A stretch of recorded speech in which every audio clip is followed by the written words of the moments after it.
Peuple congolais, Bambote na bino esika bozwami, donc c'est bien moi la Maserati de la presse congolaise. Na yeka pona paix, c'est là comme j'ai l'habitude de faire passer les messages. Message à l'élo peuple congolais, je viens m'adresser à Moïse Katumbi, alias Soriano Moshe. Peuple congolais na annoncé qu'il y a déjà na page, na fallait na sala pour tout live parce que makambu oh pena na ko expliquer Moïse Katumbi lelo ezaki pena intéressant ezala na live mais par rapport à musala naza penza na tonté peuple congolais donc na kokate pona vana na sala ta musu live et tout to se partager ba idée ta musu ba message ta musu ba nini ya wana lobi que plus je vais attendre plus bangonga pezo leka c'est pas bon donc na lobi na sala ngo kaka to lekisa message to expliquer na Soriano.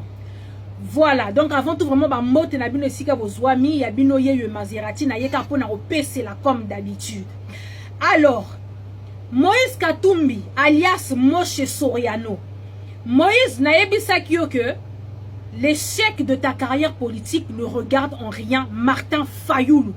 Et si to yebisaki yo, ton échec de ta carrière politique ne regarde en rien le peuple congolais.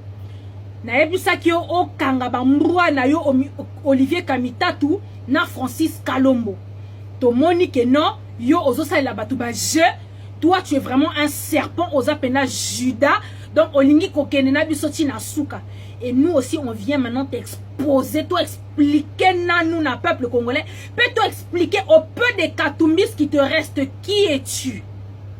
Alors peuple congolais, je ne peux pas m'adresser à Francis Kalombo, Talara Moutou, à Benga Kabila Jésus. Donc comment voulez-vous que je puisse m'adresser à une personne comme Francis Kalombo, Yekoutou identité nae. Donc j'ai même pas envie de m'arrêter à m'attarder à Francis Kalombo. Je ne peux pas aussi me parler à Olivier Kamitatu pour ye azanaye donc c'est un opportuniste. Ye azanaye traître banda mukile banda. Donc je ne peux pas m'adresser à eux. Yangona na yebusa ki Soriano que comme Soriano mutu azotinda bango. Soriano mutu afutaka bango tous les mois. Yangona na yebusa ki Soriano apekisa bambwa na ye. Comme je dis, apekisa ndeba mbwa na ye. Comme ça makambo ezala bien. Alors, ton moni Soriano yo quitté. Maintenant, moi, je viens t'exposer. Donc, comme il peine à mois de juillet, Soriano yo osa en temps normal, président ya Lamuka, fallait au Kambabiso pendant 3 mois. Donc, comme il a mois de juillet, et si na loba qui déjà les 2 juillet, ton côté déjà les 2 juillet, na ça qui ok, yo en tant que leader ya Lamuka et Sili, ton loba qui juillet, juin ou koki. Alors, donc à partir de l'élo yo Soriano ozala na yo lisusu président ya Lamuka te. To moni o organisé réunion moko boye na nini na Lubumbashi kuna yebara ke Martin Fayoulou Madidi akoyate. Il ne viendra pas à kotinda ta mususu batu po yo to lingi yo lisute oza mutu ya keba. Donc on connaît ton fond, on connaît le fond de ta pensée. To yebi yo oza nani. Ya mwana fo yeba quand de lelo rendez-vous na yo pesa ki batu ba leader à Lamuka ba kene Martin Fayoulou Madidi le président élu démocratiquement de la RDC akoyate. Comme je disais, Martin Fayoulou Madidi akoyate akotindelo batu. Pour ma cambozana posa ko yebisa batu to zana ngona posa te. Donc et sur la qui ça qui biso dai longina auto yebi makamna ce que toi tu prépares, ce que tu veux, on sait ce que tu veux faire.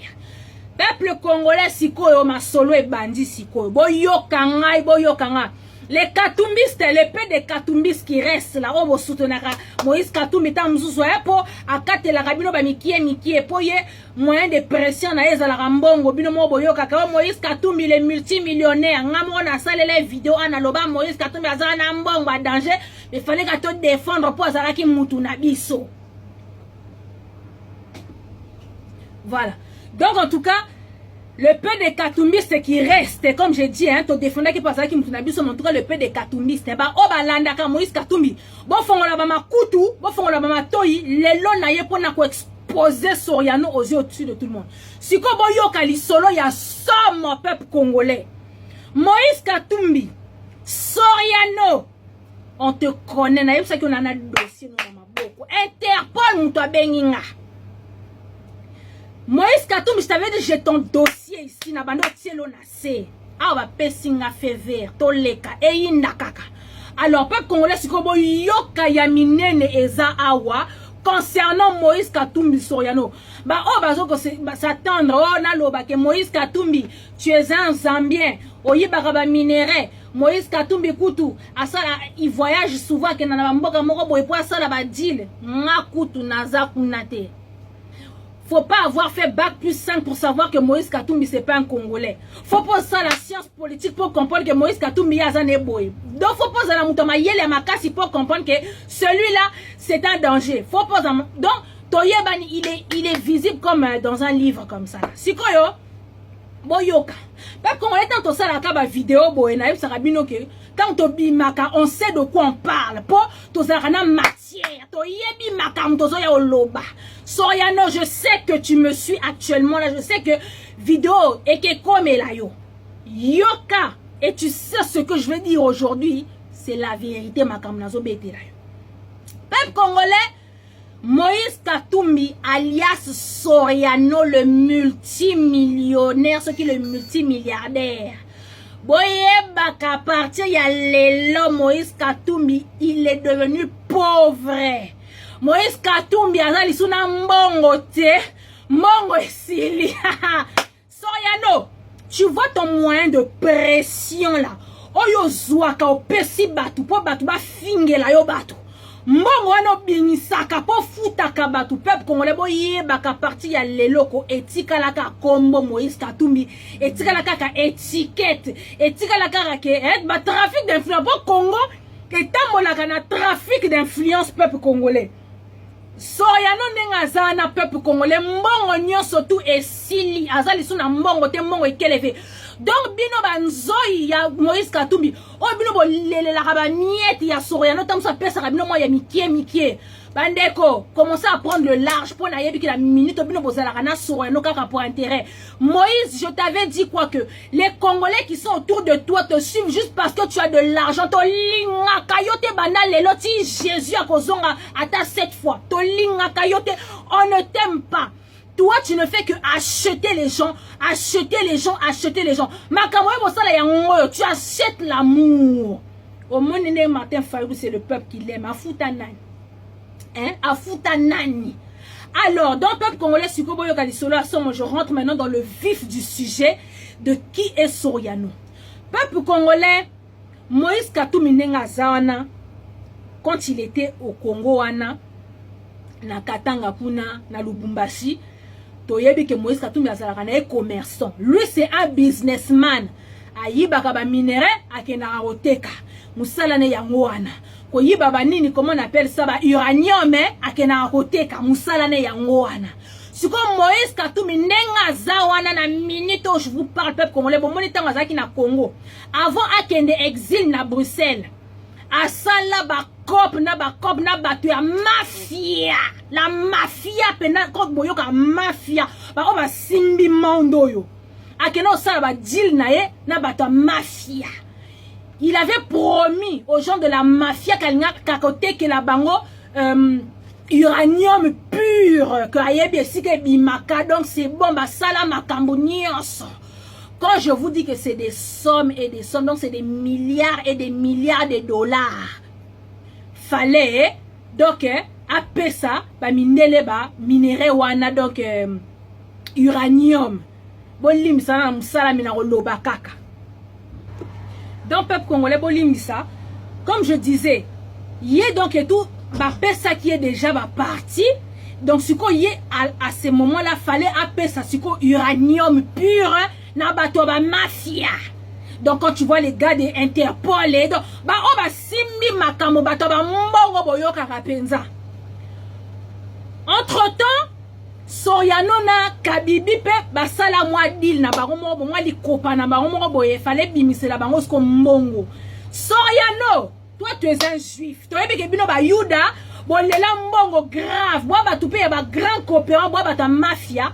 Soriano sali nini bandeko na ngai alekeli Joseph alekeli Kabibi alia ba mbongo atiki Kabibi iolela rando ya Kabibi na Soriano ebanda wana ba iwelela mbongo bolandanga peuple congolais dona okiango pas à pas. Soriano Yekuna asali ba deal na batu ya mafia pour apesa bango uranium pur. Entre temps pe kuna pe comme azaki muta kabibi donc ba mastate kuna pe asali pe cop moko fallait bimisa bango suka na lar yena kabibi. Mbongo ebimi peuple congolais Soriano nzambe. Mbongo ebimi Soriano alekeli kabibi alie bambongo nyonso etikala penza awana kingo ya Kabila. Kabila supporta te na yebusi bino zaki bambongo ya ebele oya ebele wapi. Kabila etikala na kingo aloba yo Soriano comme olienga mbongo zela makambu na osala yo bomona makambu eleka bakosela Soriano makambu so nini ba problème yinde bo pesi mbamba boyeti. Soriano il s'est retrouvé en exil na Bruxelles. Tant où Soriano a kimi Bruxelles a ki exil na simanango comme c'est Kabibi Mutazaki président ya RDC wana a bebisela Soriano ba cop nyonso. A verrouilla ba côté nyonso, a verrouilla makambu nyonso ya Soriano. Soriano donc moyen à bouger et ça là qui li soute donc a comment qui peut bloquer quand je vous dis bloquer. Azaki pena bloqué na Bruxelles.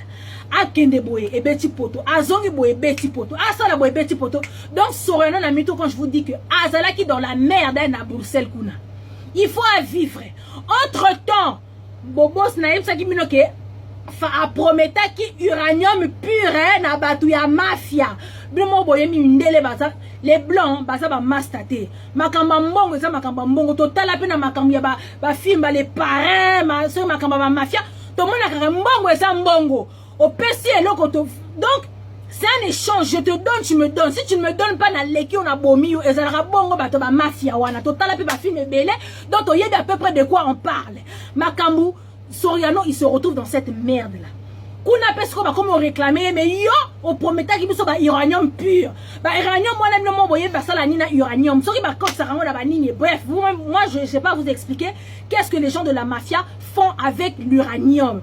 Mais boye ba kake ndenge za boye Soriano na Bruxelles kuna ba koma ko tia mulunge musuku donc il faut apesa uranium. Mbongo pe ya kozongi c'est la uranium moi encore mindele so ba pesa ki oboye. So le bi bonazongi sa bino mbongo na bino ba koloba non. Faut opesa mo. Donc le prix au fallait ba teke la bango ba uranium na bango wana il faut Soriano azongi sa ba prix wana siko Soriano ye mbongo wana ikelevé. Azana ngote. Siko Soriano na minute akoma ko vivre siko endettement sur endettement.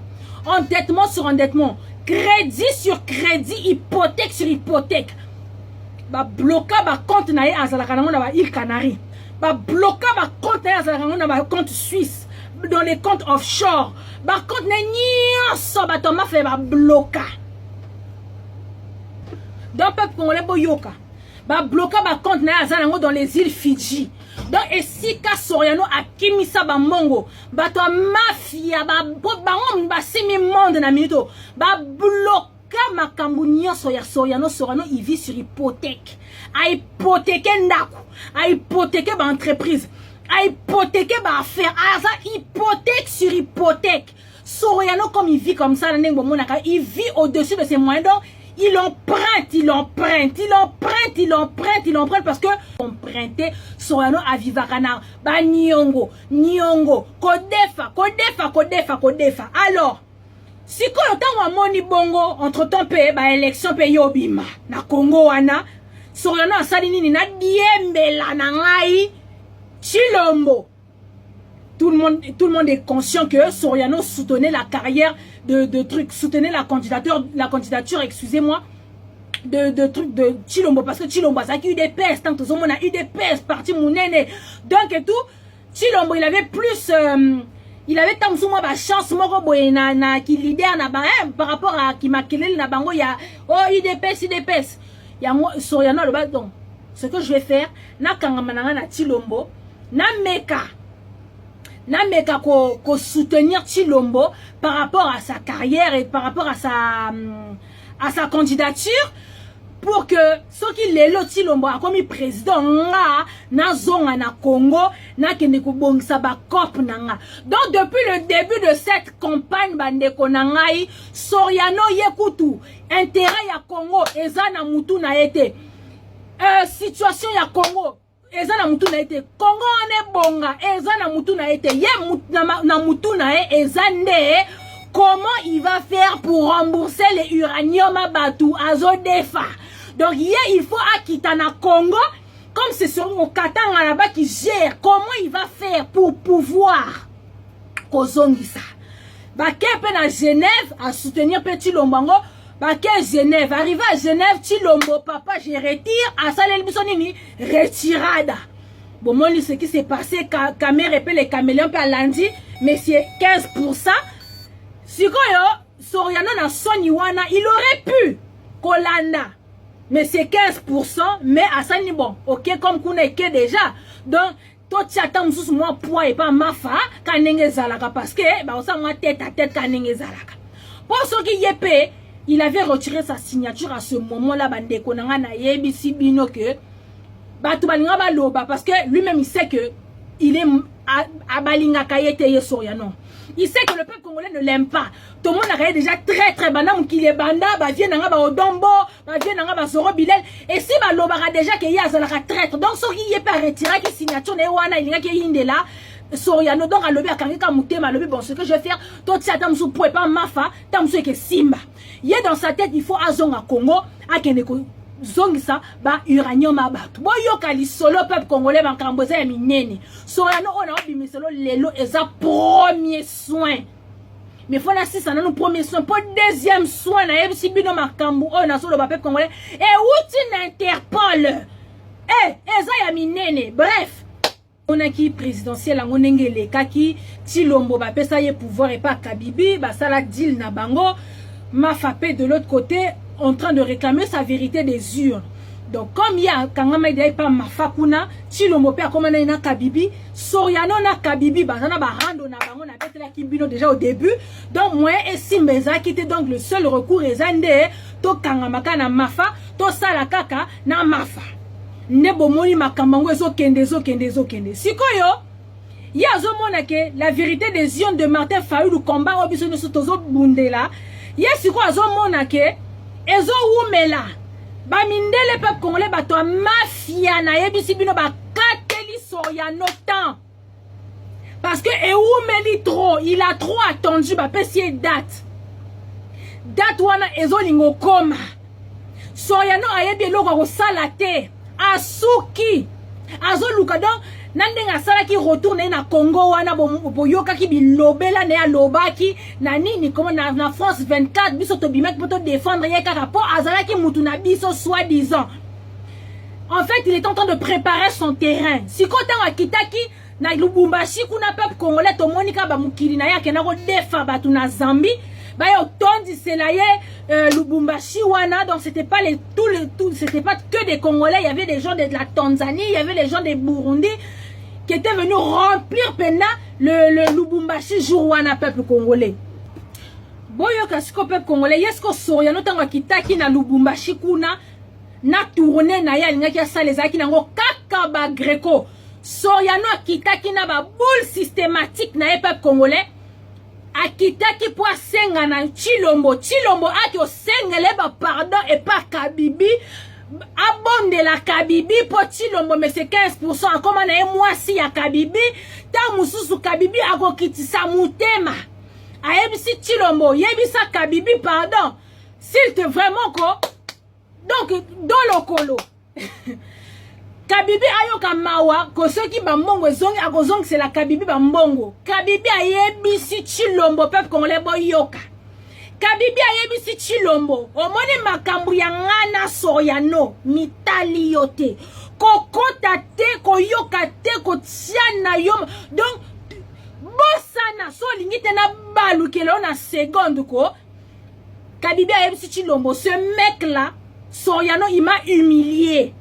Il s'est joué de moi. Alekelanga. Donc, rando nangana Soriano, ça ne regarde que lui et moi. Yo, mais c'est 15% et taliote. Soriano, kaka bonde la, mais c'est 15%. Nandenge, mais c'est 15%, monsieur Pigeon Voyageur, Matamaskin Airways, à Kenya, Afrique du Sud, pour aller rendre, ceux qui pour aller, assister à la commémoration, ceux qui m'a pouvoir, il y a Mouta Afrique du Sud, du coup, Yes, Koyo, Soriano pe Bamalanangulu, tout le monde dans la vidéo, cabine ba Taliban. Oh, Soriano est avec Félix. Bande konanga Soriano, il ne pense qu'à ses intérêts. Ya banda bon de la Tilombo, a Sololana Kabibi. Peuple congolais, Soriano a zopena mbata mikolo na ebisi binoko échec total. A zongi na ya ko bata mapena na Bruxelles. Iolé la zéro. Échec de ta carrière politique, Soriano Moshi alias Moïse Katumbi. Naebi Sakio, calmez Bambroua Nayo, tu ne voulais pas. Peuple congolais, Soriano Azonga Yako Batama na Bruxelles et Belé Bazara qui est au courant.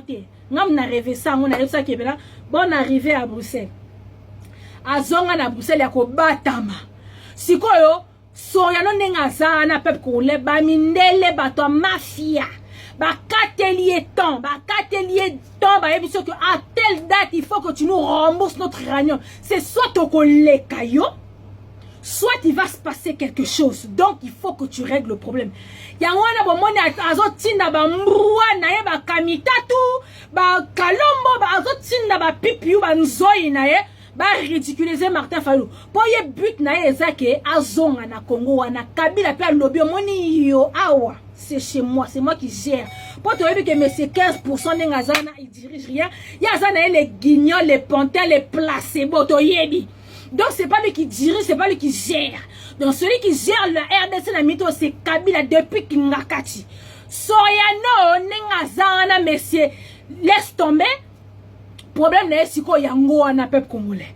Donc pour tous les katumbistes, les opportunistes, Bolanda Kamutuna Bino par rapport à l'argent, il est fauché. Soriano Aza fauché. Il vit avec les Nyongo. Il a hypothéqué son boyebi hypothéqué a pesi bandaku ba entreprise nyoso en garantie a pesi po na minute azana a ebite nenya rosala. Soriano, ton argent que tu utilises là, ton moyen de pression, oh influence à Kabatou et tika la somme. Bomoniko Mobutu, abano pesa batu somme. Nandenge Mobutu asila na to ya suka peka so yogi Mobutu ozolenga magre Mobutu asila. Makambo ezo lié là, Soriano alias Moïse Katumbi yango wana. Azali suna mbongo to ba milliard boyoka, c'est un multimillionnaire. C'est de la poudre de perlimpinpin. Trafic d'influence. Peuple congolais fongola misu, fongola misu. Azala un intérêt ya peuple congolais. Ils s'en foutent du peuple congolais. Yende ba intérêt na yende makambo. Donc ba intérêt na ye peuple congolais. Ils s'en foutent du peuple congolais. Soriano. Deuxième soin, je vais venir expliquer ce que tu fais au Katanga. Je voulais d'abord expliquer au peuple congolais. Samawana Bazalakanango que Moïse Katumbi, c'est un multimilliardaire. Mbongo wana, tu n'en as plus. Tu es zéro. Ta carrière politique, elle est fichue. Ton argent, tu n'en as plus. Ozalisuna et l'autre côté, Okobangi Samutute. Donc, bah, trafic, non, bah, liaka, bah, mbongo, tamsou, à 4 la route, tamsou, bah, $1000, bah, 1000, ce qui combien, wana, bande, konanga, tang, sous, azo, qui, moi, un certain crédit, moro, boy, azo, survivre, nango, yes, Soriano, azo, survivre, nango, donc, et tout, yango, wana, tamsou, azo, 4 la, moi, bilo, ya, mike, mais bon, y'a, à partir d'un moment, ce qui, Soriano, azo, na, katanga, te, pour aller s'installer au Congo, peuple congolais, ako, katana, parce qu'il n'a plus d'argent. Moïse, moi je t'avais dit, je ne viendrai pas parler de ce que tout le monde dit. Oh, tu es un étranger. Oh, tu voles. Non, moi je viens parler de ton moyen de pression. L'argent que tu prends pour sudouer tout le monde, wana. Pour changer ma loba. Même les gens intègres. Changer ma loba parce qu'on pèse ça dans mbongo bon loba boye. Mbongo wana siko lelo et sili Soriano. Nanyango akolanda yo. Po yo po ba linga yo ofuta kabatu. Yo poba landa Soriano au futa kabatu. Yebi sanga lelo. L'argent là tu n'en as plus. Les minéraux là. Oh bazo c'est uranium pur que tu as promis aux gens de la mafia. Au souka neni.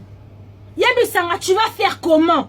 Pour Kabibi paye wana kuna pe avant de lebiso kuna na Kingaka tu es en train de gérer toute la RDC parce que les panthères mais c'est 15% plusieurs voyageurs Matamaska Airways pe azo kokane pe makambute yebi sanga Et tu veux salir Martin Fayulu parce que pour tes intérêts, donc peuple congolais, bah oh bah landaka Soriano, bino oh landaka Moïse Katumbi, oh regardez, il développe les Katanga, il développe Boye, il aime les Congolais. Bande ko muta kozalana susi ya peuple congolais et que zalaka congolais yemoko.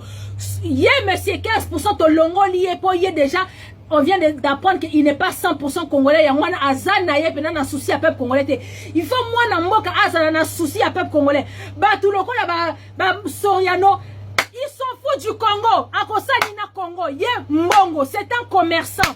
Naïm ça qui est na vidéo la dernière fois.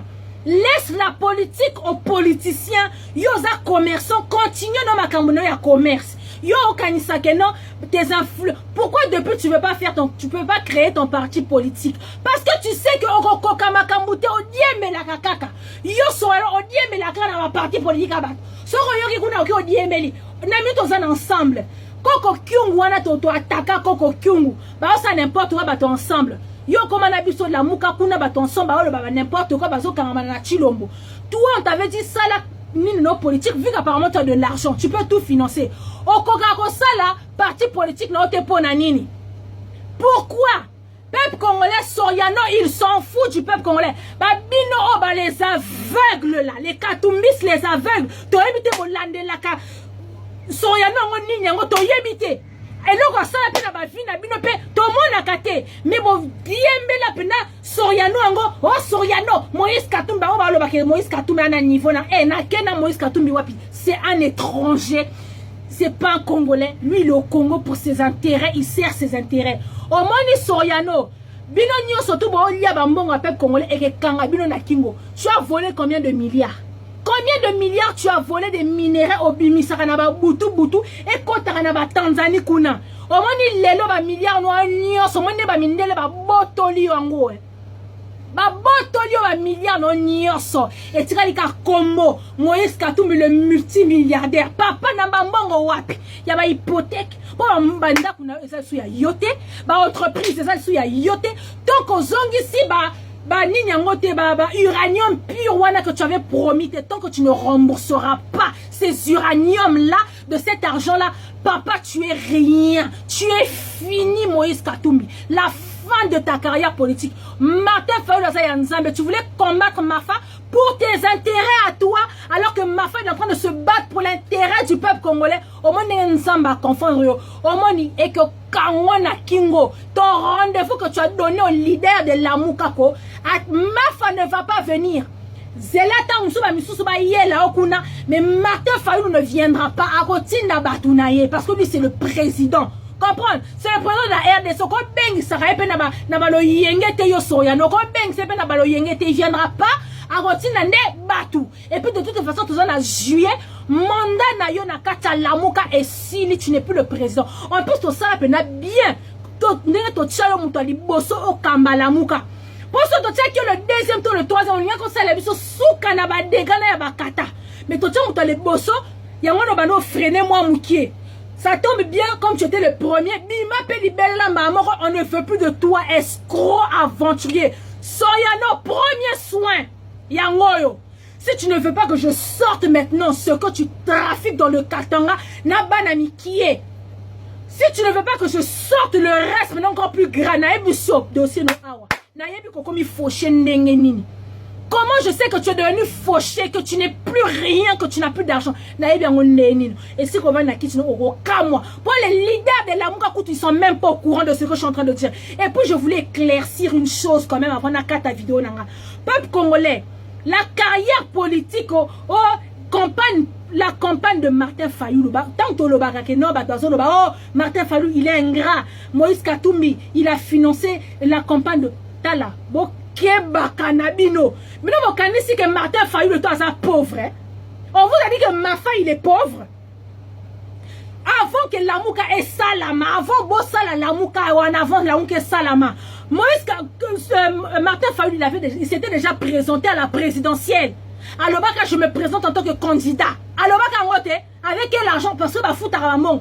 Et si à fout à Ramon, il a dit je suis candidat à la présidentielle. Lamouka est Sala. Quand Martin Fayulu a décidé de se présenter en tant que président de la République, quand il a posé la candidature, on a yé. il avait déjà son argent. Comprendre, hein? Il savait que non, on a la campagne. Faut n'attendre pas bon. Même si nous que Martin Fayulu est pauvre. Quand tu décides de te lancer dans une carrière politique, de devenir président, tu sais pas que tu dois campagne, que campagne électorale, ça n'a pas bon. Bah, président, il va défendre le pays, Missoussou, pour pas son bon wana. Donc, je voulais vraiment recadrer par rapport à ça. Moïse Katumbi, tant ma sala la mukaba tchapwa na Martin Fayulu a Tchambongo. Jean-Pierre Bemba a Tchambongo. Mon premier, Mouzitou a Tchambongo. Matungulu a Tchambongo. Mouissa a Tchambongo. Pesoriano a Tchambongo. Baronio soso ba mikie. On va voyage, on va jet ou kene zonga boyetan pour mon Martin Fayulu voyage, il va aux États-Unis boy. So bo kanisa ke sala ka mbongo Soriano Sanango, ce n'est pas l'argent de Soriano. Soriano a fait sa part au début et si là, ok? Donc, Martin Fayulu ne doit rien du tout à Soriano. Au contraire, c'est Soriano qui doit à Martin Fayulu. Naloba qui boye. Soriano, tu sais quel sacrifice Martin Fayulu il a fait pour toi. Naïm Sakio. Na deuxième soin na ngai Soriano. Si tu ne calmes pas encore tes chiens là, na roloba les sacrifices que Mafa il a fait pour toi. Nakoloba, ce que tu fais dans le Katanga là-bas, là, Nani, je vais tout sortir. Dossier, on appelle ce premier soin. Donc, je voulais recadrer. La campagne électorale de Martin Fayulu, ce n'est pas Moïse Katumbi qui a financé cette campagne. Ok? Ce n'est pas Moïse Katumbi. Atia ya muke, ma fatia muke, mutuna mutubatia muke, po batia, massa la bango, pour na élection. C'est tout et ça s'arrête là. Et de toutes les façons, on a bon au nignon. Pour déjà, banda campagne électorale, il y a sorana ça est na mbongo te si ba kangaye makambo. Pour to yebi yango mikolo, nga ba bengi nga interpol les bengi. Vous comprenez? Donc azaki na mbongo te nga yibe la mbongo wana. Ka pona moi jet privé na yemongo ba tikela ye wana po ba yokela tamao. Sorano il a plus rien. Donc en tout cas peuple congolais zaki oyabino Maserati, sorano na yebi so pena premier soin yango.